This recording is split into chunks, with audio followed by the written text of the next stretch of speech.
Moving on to the game on the weekend. Obviously, we've seen a few different tactical setups from Fank now in a few various different games. A lot of people said that he played that Bournemouth game a bit wrong, maybe not enough adventure in the midfield with going Palhinha, Bentancur and Sarr, I think was the midfield three, the same team as he went for at City, which, when you're playing for Bournemouth, you need a kind of different tactical approach. Which way do you think he goes, or which way do you want to see him go for it in the West Ham game this weekend, Ariane? I think that West Ham team can be bullied. I think they're old. I don't think they're physical. I think Colomwani, I'm thinking Palhinha, I'm thinking Kudus, especially Kudus. I need him to do that Adebayor, when he scores. I think we need Spence, just give me all the heavy hitters, man. You put Richarlison on left wing, something. Just bully them. I need to see belt to ass after what we did, after what Bournemouth did to us. We need to do what they did to us to West Ham, and I think we can. They're shit. They're awful. Right? They just beat Forest 3-0 away though. Oh, who cares? They scored all 3 goals in the 89th minute. Who cares? Nah, they're shit. But they've always been shit. They've always been shit, West Ham. But still, we haven't won there since we won there with Jose Mourinho. Whenever we go there, they just seem to turn up a performance. Yeah. I'm not worried. I think the problem is they got new signings in now. They got new signings. It's just first game after International. They just won. Are they going to have a bit of a shot on the arm going to this game? That little bit of confidence. At the end, I also think Nuno losing to West Ham is a fucking sackable offense. That's why he got sacked. This shit, dude.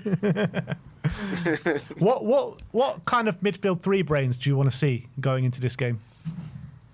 I mean, this is I do think you have to bully them a bit. So I do think you have to go for strength. The thing that I want to see is I'm interested in seeing the different types of game plans that Frank has for different types of teams. And this is one where, do you want to see him try to develop something more attacking? And if you do, then it does make sense to have a kind of a one destroyer and then kind of two kind of 10s, or one kind of destroyer. Sarr and Simmons.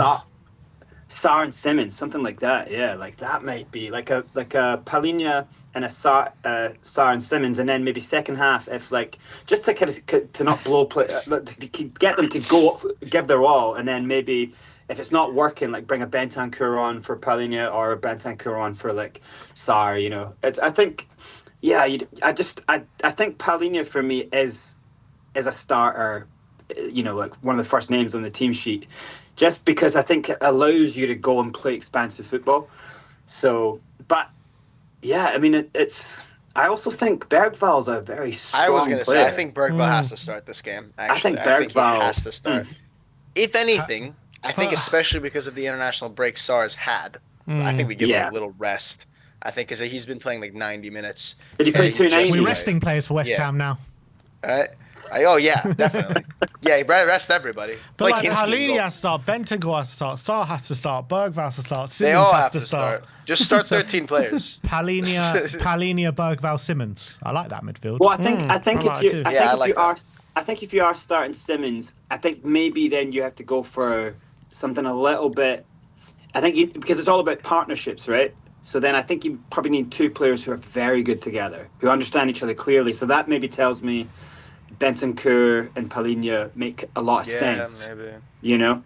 Just so that you can have a kind of double pivot, but so that Simmons has support from players who are going to protect the ball really well, give it to him when he wants. I have a sneaky feeling he's going to start Simmons on the left. I don't know. I don't think he starts in the middle.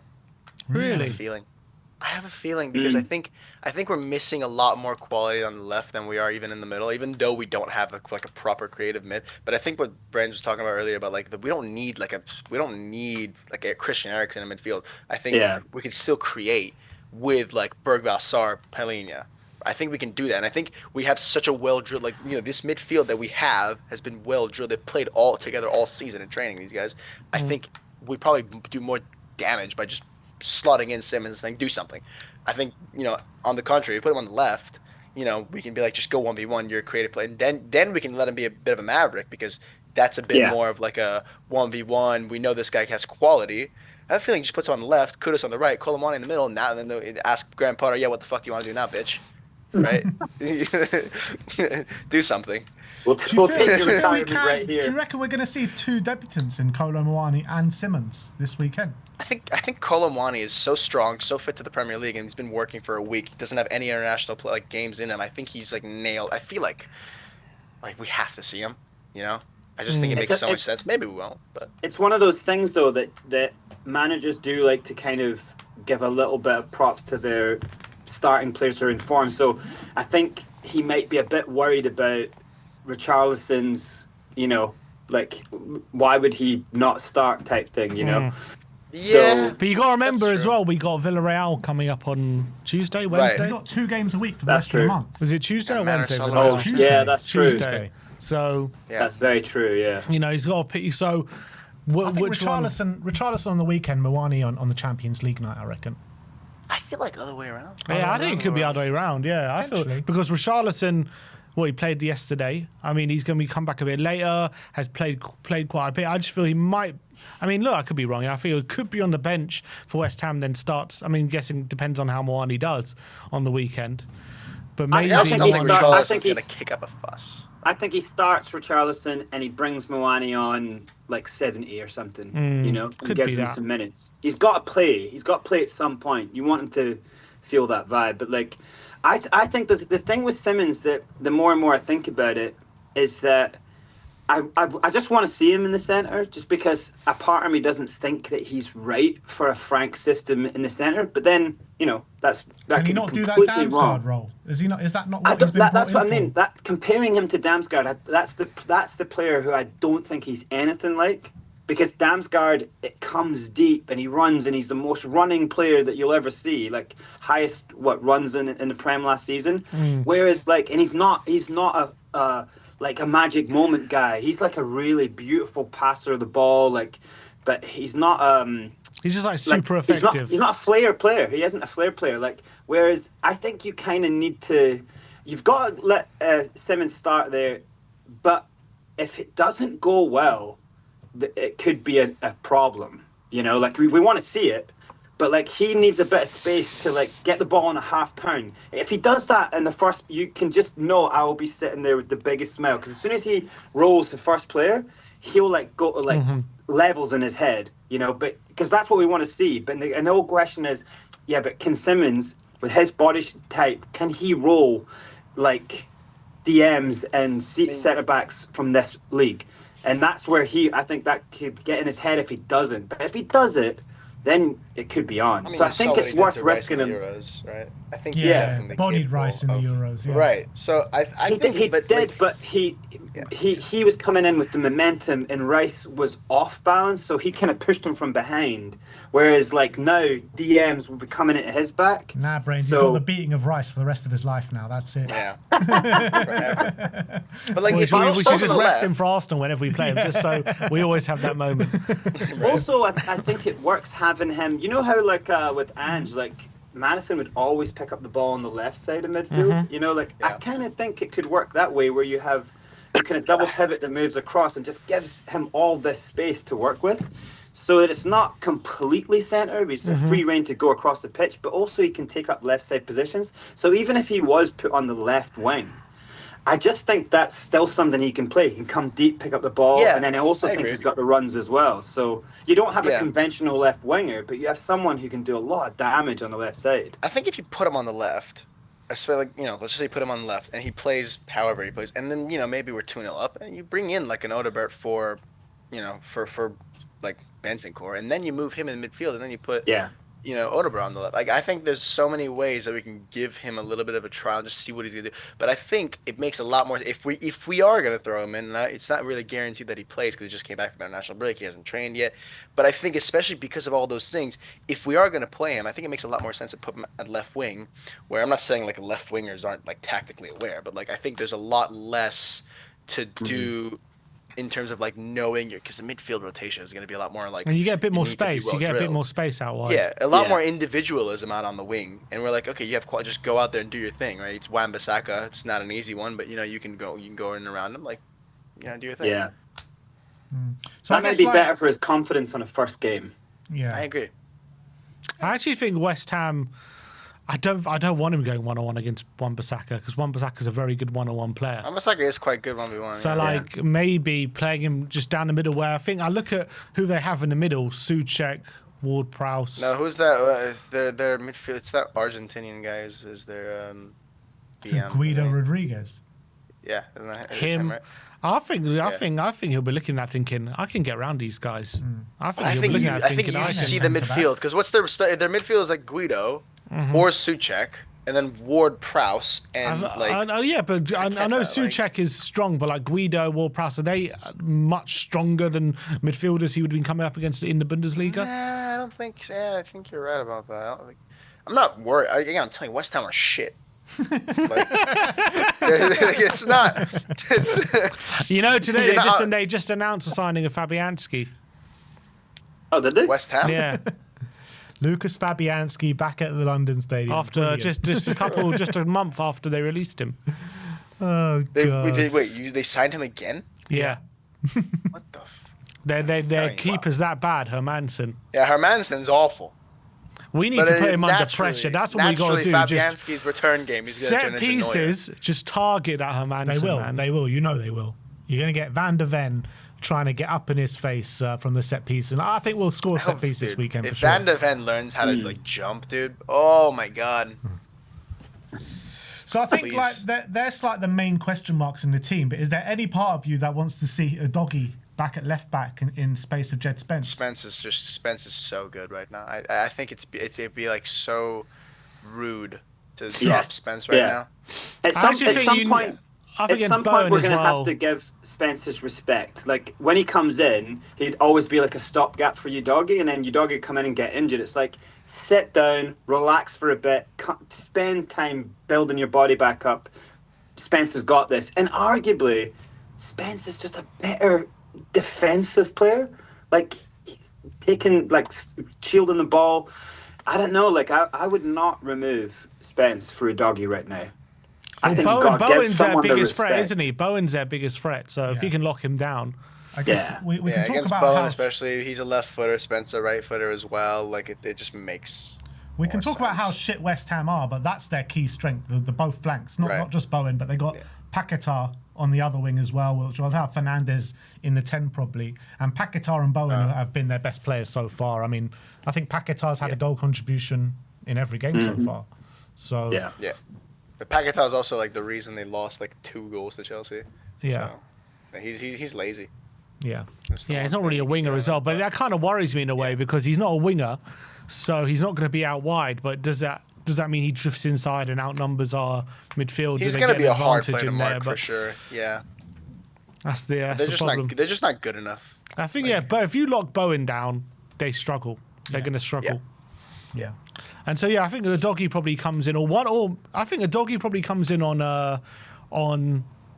Tuesday, but against Manor Solomon. But not even necessarily for Spence though. Spence might take Porro's place because Porro might need a rest. He's playing a lot. He brought another 290 minutes for Spain. Yeah. Well, it'll actually be Porro against Solomon, won't it? I'm saying maybe Spence comes in on right back. Right back. Yeah, I wouldn't mind seeing that. To be fair, I would not mind seeing that at all. But look, let's get some score predictions. Brains? I was just going to say, I just want to see Spence keep the good momentum. Like, everything's going so well for him. You just want it to keep going. Just keep him happy. Like, he's such a good player. Yeah. I would be really surprised if we don't walk away 2-0 winners at least. And that's not to say that they don't have a chance of scoring. It's just like you would think if he gets this midfield right, I would say it's 2-0. And I do actually think a set piece goal, maybe from a long throw or something, just something that there's chaos that happens in their box and Hermansen's going to fumble or something, But yeah, I think I would want. I'm just scared to say more, but I kind of think it would be a little bit more. I think he might get like a 3-0, but like Does I'm the going to go for Bournemouth 2. game not worry you at all? Because we were trash in that game. No, I do think, but I think there's a lot of other stuff that happens when you've got a squad full of international players playing the game before they go away. I just think mentally they all love playing for their countries and they want their shirt. They do not want to not play. Why does that so only like happen picking to up us, a niggle. Huh? Why does Happens that only all the happen to time. us? Only us. Man I don't know City what lost. it is. Man City, yeah, they lost. But I mean, I think if you go back over the last 2 years, how many? Yeah. You know what I mean? We've lost like every single one. Yeah. Also, I just think like there was the different game styles. Like the first game, second game, like, and then I think that third one is a very different game style going up against Bournemouth. Like they're a bit of a. I think they're going to do a lot to a lot of teams this season. I think sometimes people like, underestimate that they've got a good manager and a good squad. So honestly, I think we just paid too much respect to Bournemouth, if anything. Yeah, I think I agree. Going in with the Polina, but like I see why he's like, okay, they're gonna be pressing us, they're gonna have the high line. I think we respect. At the end of the day, I think you have to see that game and say, yeah, they're gonna play their game, but we should just play ours better. Yeah. Right? Just, but I also think he's not had enough time to like develop like his final attacking style against a team who defend like that. So it's like I think if that fixture comes 3 months later, he starts Bergvall 10 times out of 10. But just hasn't happened yet. Score prediction, Ariane? I'm not gonna be scared. 4-0 Spurs. Let's do it. 4-0. 4-0. 4-0 Tottenham. I don't like this. I don't like this at all. Sim? When everyone's so confident, I feel like it's either going to be like 3-0 Tottenham or 1-0. Like we're just and they're just going to turn up and frustrate us. It's been 1-0 the last 2 times we've been there, isn't it? 3 times, I think. 3 times, maybe. Yeah. I'm going to go 3-0. I'll go 3-0 Spurs. God, you know what? Yeah, this is just giving me throwbacks to that Bournemouth game because I was outside the Bournemouth game. I was getting score predictions for the vlog of everyone. Amir's saying 4-0. Danny's saying 4-1. I hate that. Everyone's going mad. The sun is shining. The weather is sweet. We're watching Chelsea and Fulham in the pub, and everyone's going for mad score lines on the back of that Man City game. And obviously, we put in a stinker. So, I mean, whenever Spurs fans go into a game super confident, it always gets thrown back in our face. So on the back of that, I'm going for a 2-0 win to Spurs. Who's scoring the goals, Ben? I am going to go for Johnson. Johnson again, Ale. And I'm going to go for an outside the box one like Kuti Romero from a set piece or something like that. Nice. Yeah, I was going to say Mickey van de Ven.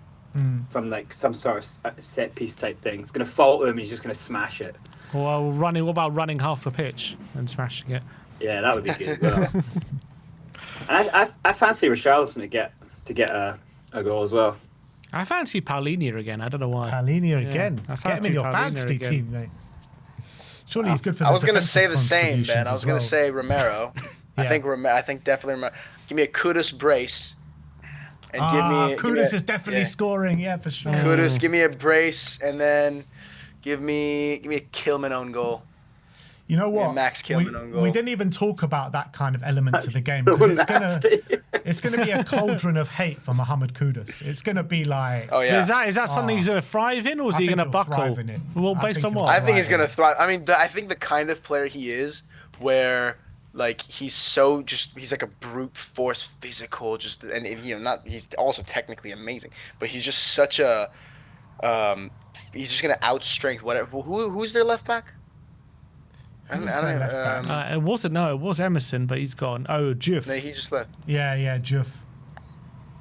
Oh, yeah. So he's such a strong player. I think in that hate, he's just gonna kind of get riled up, and he's just gonna go that 1v1. He's just gonna kill their left back, and I think he's just gonna thrive it for sure. I think he's that kind of player. For me, like obviously we've got no evidence of how Kudus is going to be in this kind of atmosphere. However, the way he joined Spurs and the shithousery that he caused by the way he joined Spurs, that just tells me that he's going to love that kind of atmosphere, and he's going to be fully expecting it. He's going to be relishing it, and I think the boos are going to make him. And it's not the same, but like to do what he did in that PSG game. I mean, he was phenomenal in that game, right? It takes a certain kind of player, and that kind of player doesn't shy away from a cauldron. He knows, like you said, he knows he's ready. He's probably counting days until it happens. I think. Does he celebrate if he scores? Does he celebrate if he scores? If he scores, he's got to kiss sure. the bag. He's got to kiss the bag. Oh my god! I think I'd inject it right into my veins if he does that, dude. Do the pack. No, oh my god! Am I just the Paquetá thing? maybe that little stool is still hanging around the London Stadium somewhere. Maybe you can find it. He's got to lift up his shirt and it has like he's got like a heart with Spurs inside. That's worth the booking for sure. Yeah, that's got to happen.